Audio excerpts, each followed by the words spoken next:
इसलिए मैंने कहा ये दर्सगाह को खाली दर्सगाह न समझना कि आज हम एक दीवार की बुनियाद रख रहे हैं, दीवार की नहीं।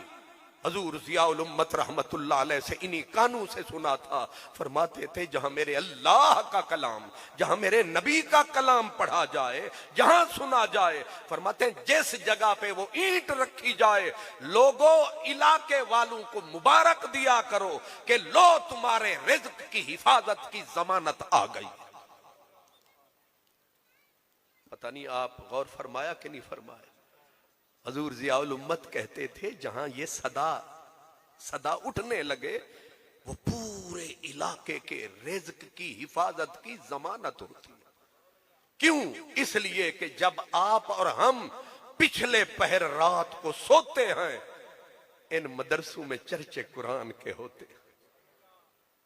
जब बजते हैं ना ये सुबह के 4 और यहां उठता है ये कुरान पढ़ने वाला संसार और पढ़ती है फिर अल्हम्दुलिल्लाह रब्बिल आलमीन की पुकार।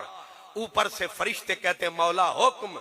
पहले तो जलाल में जब आता है कि झूठ, फरेब, दगा, क्या क्या गंदगी घोल रहे हैं जमीन पे, जाओ जमीन को उल्टा करके बर्बाद कर दो।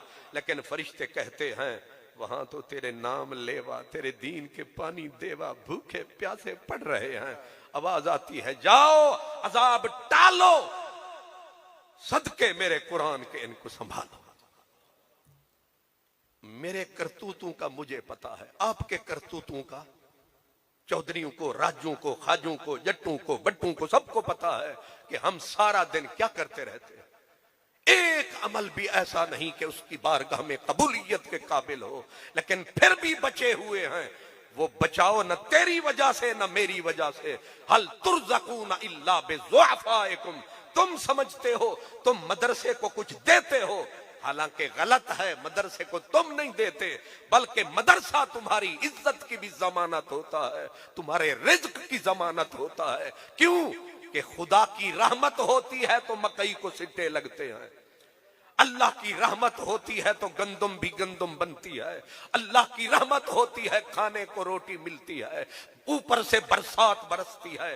फरमाया जिस दिन कुरान मजीद की सदा उठना बंद हो गई, रसूलुल्लाह के कौल की सदा बंद हो गई, जमीन से एक तीला नहीं निकलेगा, आसमान से एक बूंद नहीं बरसेगी, दुनिया एक एक दाने को तरसेगी।